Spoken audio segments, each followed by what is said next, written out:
and welcome to Rose Play, Season 9, Episode 35. As always, I'm your host, Oin Moon Rose, and today is the season finale and review show of Thief. I don't know why I emphasize Thief. But boy, what a journey this has been. Since the first time in 9 seasons since we started Rose Play, yes, we have done hard difficulties. And okay, maybe Shadow Light was a little difficult for a few till the level system kicked in. But it was the first time we actually felt rough and being pulled on in this difficulty playthrough, especially when if you looked at something the wrong way, it would punish you a lot of times for it. Might get into that during the review, might not. We'll have to wait and see. So go ahead and grab your gear. Let's sneak across from point A of introduction to point E. I'm not sure if we have 5 or 6 parts, but of part E, the rating, and not kill a soul while we're at it so that others may play the game if it is deemed good, rentable, or whatnot. So, let's throw our grappling hook and begin the review of Thief.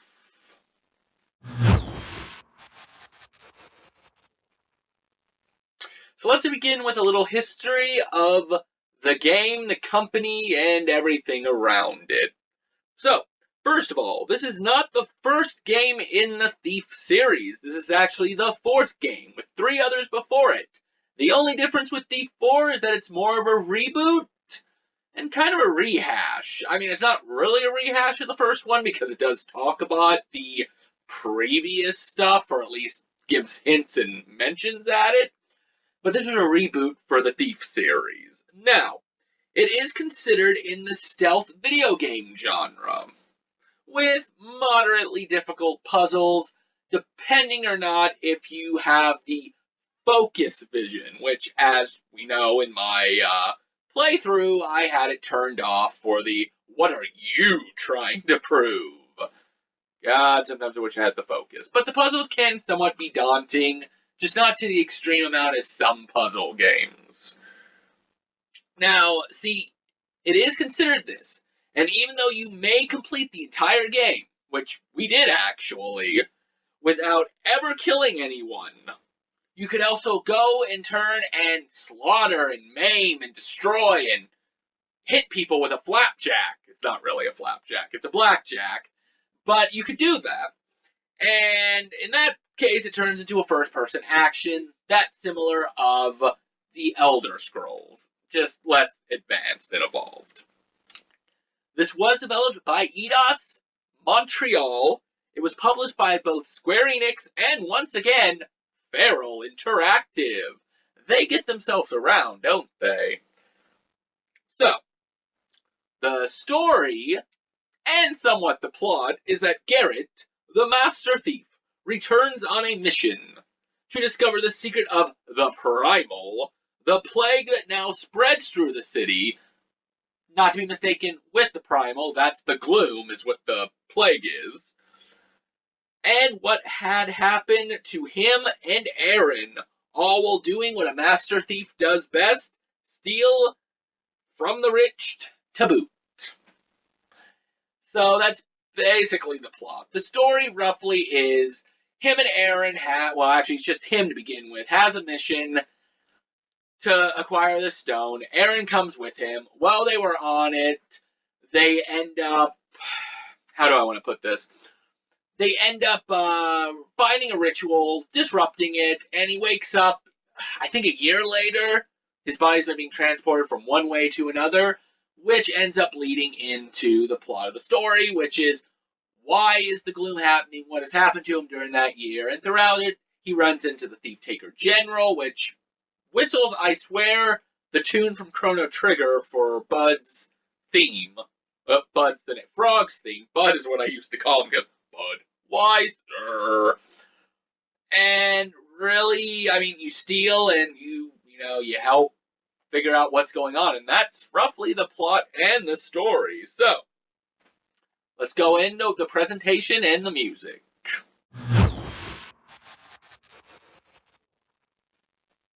So, For the presentation, first of all, the graphics. The graphics are much more realistic than most games thus far played on Roseplay. Other than maybe Tomb Raider. Tomb Raider had pretty nice graphics too. The only downside to this game is how dark it is in most areas. Now, this is somewhat expected because of the fact that it is supposed to be a stealth game, and it's also supposed to take place in more darker times, but it still can cause some problems for some gamers. At least, someone like me. I don't mind the fact that there's a lot of dark areas. I don't mind that the game has a darker feel, darker tone to it, or that the game itself is dark. What I do slightly have a problem with is that I swear they wanted it to be too dark, and they were like, well, if it's too dark, it'll feel gothic and darky. I don't even think that's a word, but I just didn't like the darkness as much. Now, when you have to turn up the brightness just to be able to see what you're doing, or see it for the players that are watching, well, viewers, not players, but some of you might have played it, it's just nice to have. As stated previously as well, the game can take two drastic turns with the stealth aspect, either by never harming anyone and turning into a full-blown action game. Like that of, once again mentioned, The Elder Scrolls. Now, the game expands even further on this, using different routes and methods to help complete the game, like that of Deus Ex, the reboot. The three paths are Ghost, Opportunist, and Predator.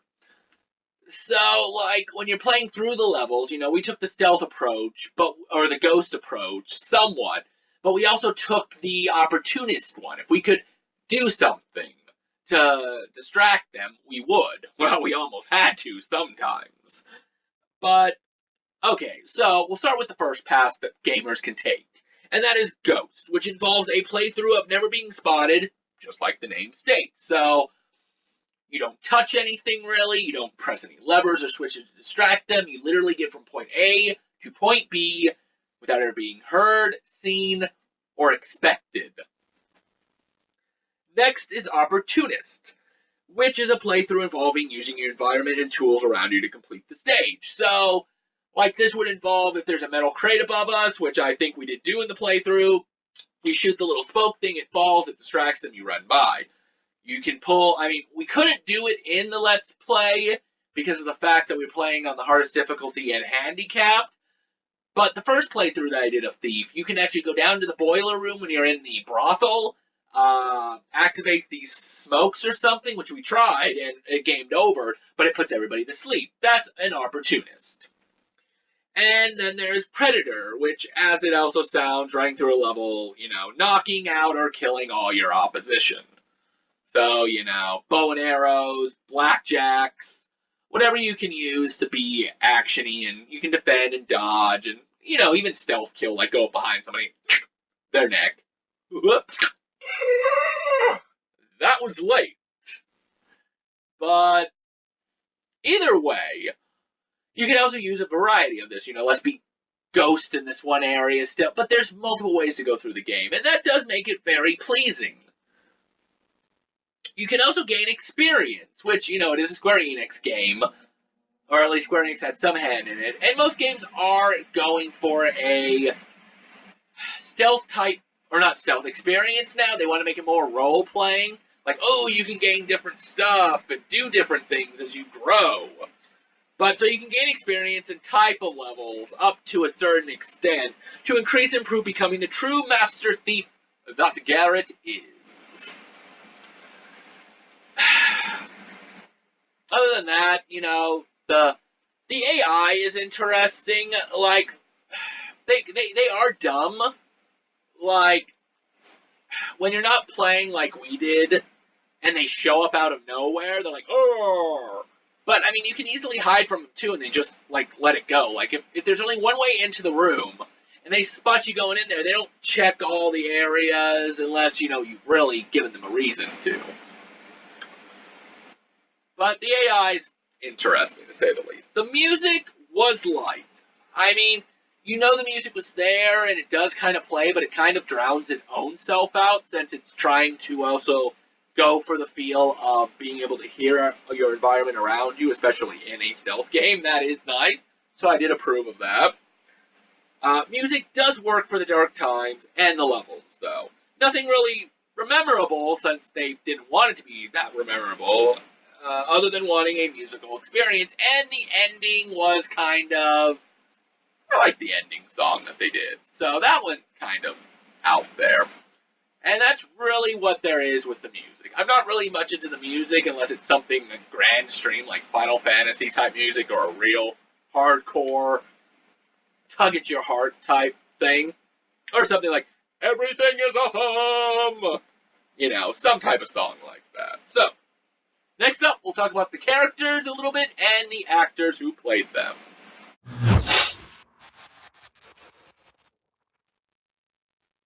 So, as we get into characters, we'll first start with Garrett, the Master Thief himself. So, Garrett's character, I don't know, feels kind of bland and dull, but I don't mean that in a bad way, per se. He gets straight to the point, and he knows what he wants, and he knows what he doesn't want. When he talks to Aaron, you know, he's stern about it. Basso, he's just kind of like, yeah, I don't care about other people. But he really does care, as much as he doesn't show it. So, I mean, I don't know. They did say that the voice actor that they did get for him, which I will talk about here in a sec, was not the voice actor that they had in the other Thieves. And I believe I do talk a little bit about that more in Reception. But I can't really say if one voice was better than the other, never hearing it. But anyway, the guy who played Garrett, Garrett was voiced by, and again, I apologize if I mess up any of your guys' name, because I'm not good with pronouncing, Romano Orzari, possibly best known for his role as Giovanni Auditore from the Assassin's Creed 2 game series and the Assassin's Creed Lineage movie.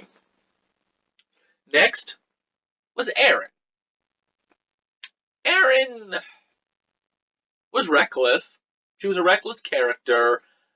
You didn't really get to see too much of her, I mean, actually flush out.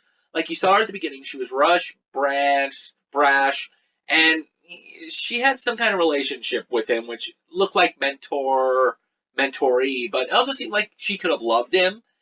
But then she gets put into, like, this coma state, which kind of slight spoiler, and then she gets kind of creepy, and then at the end, well, she kind of just leaves something. So, I mean, I really can't say too much about Erin other than she's spooky and creepy. Or at least the voice actress who plays her does really good at doing that. So, Erin was voiced by Vanessa Matsui, best known from possibly an obscure game. I have played it, Contrast, which was a game that, I'll explain quickly, which is a game where you go in and out of shadows and use the shadows to complete puzzles. It's on the Xbox Live and PSN network. Give it a try. It's not too bad for an, I guess, indie type game, I guess is what it might be considered. But she played Cat Knight. So, next up, one of my two favorite characters, actually for some reason I think he might be my favorite, is the Thief Taker General. Now, I swear I've heard this voice actor before, but I couldn't find anything on him, really, other than TV and movies, but nothing video game related, so we won't go into what he's known for there, per se. But, I don't know, just something about the Thief Taker General being a dick. He is. He's really a dick. Him being a dick, and also at the same time, I don't know, his voice is just really cool. It works well, and like I did state a little bit ago, I swear he whistles the theme to Frog's Mass Mune entrance or something. Like, I thought Chrono Trigger right away and every time he did it. So, anyway, he was voiced by Matthew Edison.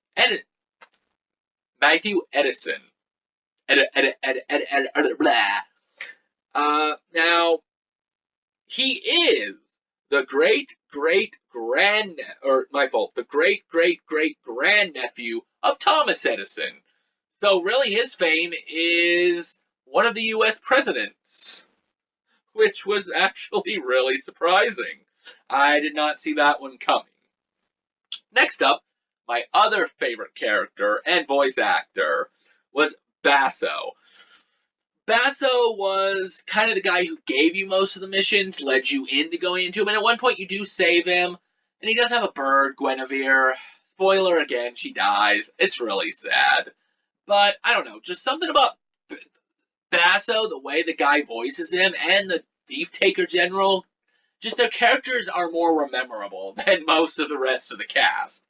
But in my opinion, these are the two outstanding ones. So he was voiced by, I guess I did talk about, by Harry Strandowski. I probably biffed that one up so badly. He might also be well known as the Vizier in Prince of Persia: The Two Thrones, the third sequel in the Sands of Time games, and Lazarus in Deus Ex: Human Revolution. And lastly, the last important main character that I will talk about is Orion, which is kind of the guy that Basso was working for, or at least he was coming to him and giving him the jobs, and then, Garrett's character was going to take care of it. He's, I wouldn't say the main antagonist, spoiler alert, just spoiler alerts all over. But he also, no, Orion, yeah, I think Orion, yeah, is the main antagonist, pretty much. And he's also the guy who gives you the mission, so kind of a, you scratch my back, I'll screw you over type of thing. He was voiced by Daniel Cash, also best known as the main, theme here, he's a main antagonist again, Damian Brinks in Watch Dogs. So this guy really likes his main villain spot.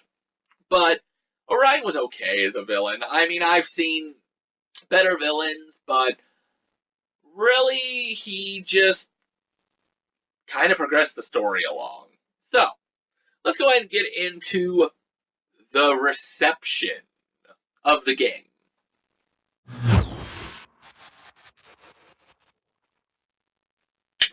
So, the reception of the game was interesting indeed. So, mostly, Thief received mixed reviews. So, most praised it for its stealth, its gameplay, graphics, and replay value. So, but criticized it for map layouts, technical issues, and story. So, like we like to do with breaking this stuff down, I'm going to break it down on my end. So, it was praised for its stealth gameplay. I can see that. Especially if you are going for a pure stealth playthrough, and the fact that you can handicap it into a pure stealth game. The stealth aspect wasn't too bad. The enemies were not completely dumb, but not brilliant enough to always locate you, and there was a lot of ways to try to hide and re-hide if you got caught. So I will agree with that. The gameplay wasn't too bad. I mean, I've seen better stealth games, but it's not the worst either. The graphics, besides the dark tone of being darker, yeah, the graphics are pretty good for its gameplay mechanics and replay value. Yes and no for replay value. So I can see the replay value being good in the sense of if you want to go through it and do it in different ways, but I would rather see you do it myself personally through that same playthrough just by going back to the chapter select screen. Now, that does come back to their second half of what was against it, which we'll get to in a sec. But, I mean, also playing the game one more time wouldn't be too bad. So, I mean, I sort of do agree, but only so much replayability with this one, especially if you do start trying to handicap yourself like we did here on the show. Now, it was criticized for its map layouts. Again, yes and no. I didn't mind the map layouts, but what I didn't dislike was if you've already been to an area and you gotta return to an area, it isn't easy on getting you there so much. The map layouts are kind of, you know what, yeah, I agree, the map layouts suck. Because, I mean, there's different sections of the city, And even though the map is leading you there, sometimes you got to go through a secret area to get to the next section of the game. But that's not what peed me off. For map layouts that really peed me off was the replayability function. Let's say you want to replay Chapter 6 again. Even looking it up online on where Chapter 6's location is, it's not easy getting back to the chapter checkpoints. I'd rather dig my eyes out and have them go through my digestion tract while watching than try to find my way through to the next area.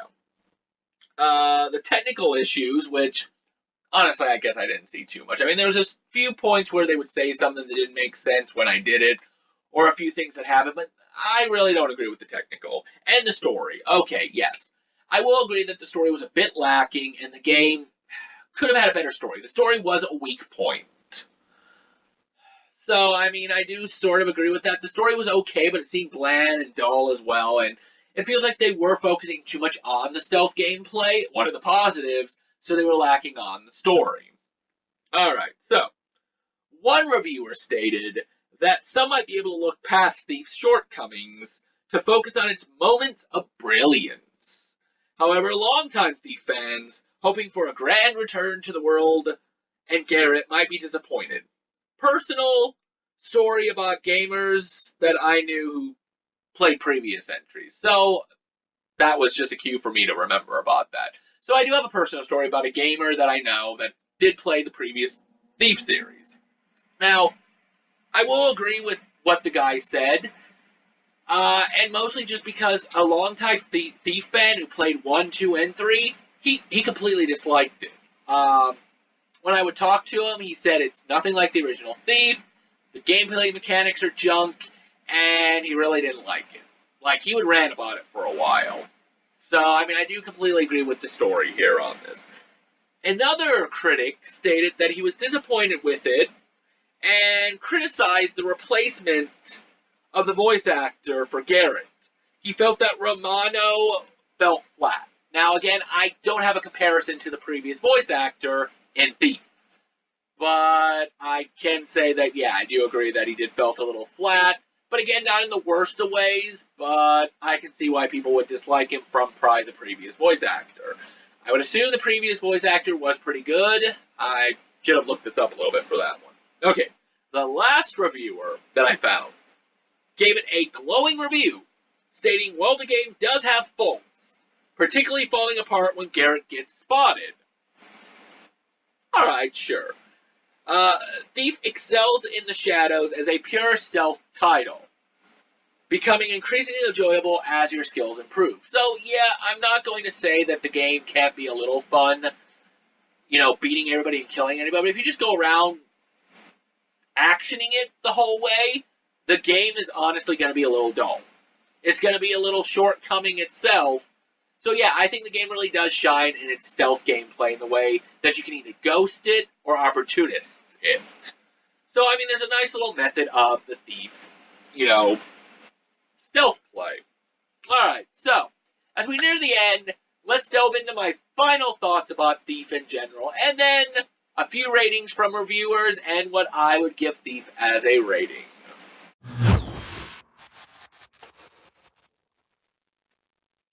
So, I really only have one major final thought, but you can break it down into sub-thoughts, is that I would not mind seeing another sequel to the Thief series. Now, there was talks about it in the works, but nothing has come to fruition since then. But, after everything that we've talked about in today's review, after everything that has been said by other reviewers, something that I would like to see is the game a little bit lighter when it comes to, for the player, but what would really needed to be improved, I think, would be to improve the story. If you improve the story, make it more, cinematic. I mean, not too cinematic. I mean, you can still focus on what, like you did. But, I mean, come on. Square Enix. Who are we kidding? You guys love doing this kind of stuff. You know, long cutscenes and whatnot. Now, I mean, Quantum Break did whole episodes of actual live action, and albeit I haven't played the game yet, and I might be completely off on doing live cinematics, I wouldn't say do it with Thief. But, at least, if you went this route and made it a little bit more cinematic and a little bit more story orientated, but maybe keeping the elements that you did keep in, you could make yourself a perfect game. Other than that, improve the map. Really only real final thoughts. So let's go ahead and move on to the rating.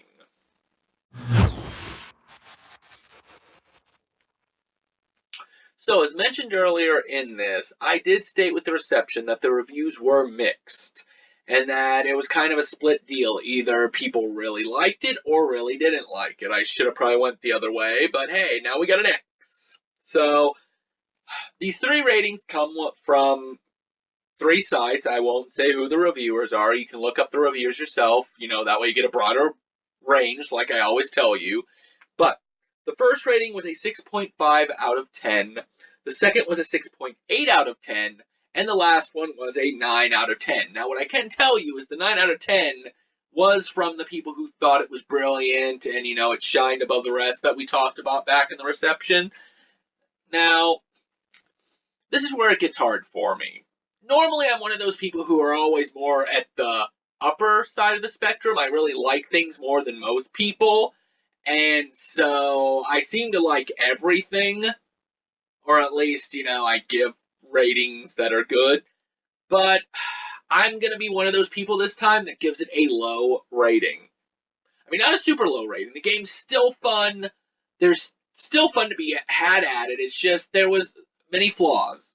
So for my final rating for Thief, the lowest that I took out of this was 6.5. I still think it's a little too generous. I'm going to say 6, which is above average. It's still above average. So I think the game is fun. I think it is playable. And I guess some of it could be the fact that I did play it on the hardest difficulty, which really but it was still enjoyable even on the hardest difficulty. So I'm not going to give this a rose play, must play, maybe not even a buy. What I would suggest is, since it is so mixed and split, that you yourself should first give it a rental before a buy. The game's cheap enough now, so you could just go out and buy it if you really don't care. But go out, rent Thief, borrow it from a friend. See if you really like the game. Because since it's so mixed, you're either really going to love it or you're really not. If you're a big fan of the Thief series, I'm going to assume probably not. Otherwise, you might enjoy it. I still enjoyed it, like I said. I'm not disappointed that I did pick it up. I think I did pick it up for $20, so. But in the end, a rental. If you like the game, buy it. If you don't, maybe you just enjoy it for the rent that it is. So, we'll go ahead and leave it there at a final rating of a 6. I am sorry, Thief. I really still did enjoy you. So, come back next time, where we'll be beginning the 10th season of Roseplay. And for that game, as I mentioned before, the Lego Movie. Everything is awesome! And not only is everything awesome, but we'll also be joined by a special co-host, Soul Wildfire. Be glad to have her back on the show again. So, until next time, remember, keep gaming, never give up, and if you're going to have to stealth your way through a section, make sure you're not handicapping yourself too much. Otherwise, you might end up dead like me. Wait, what?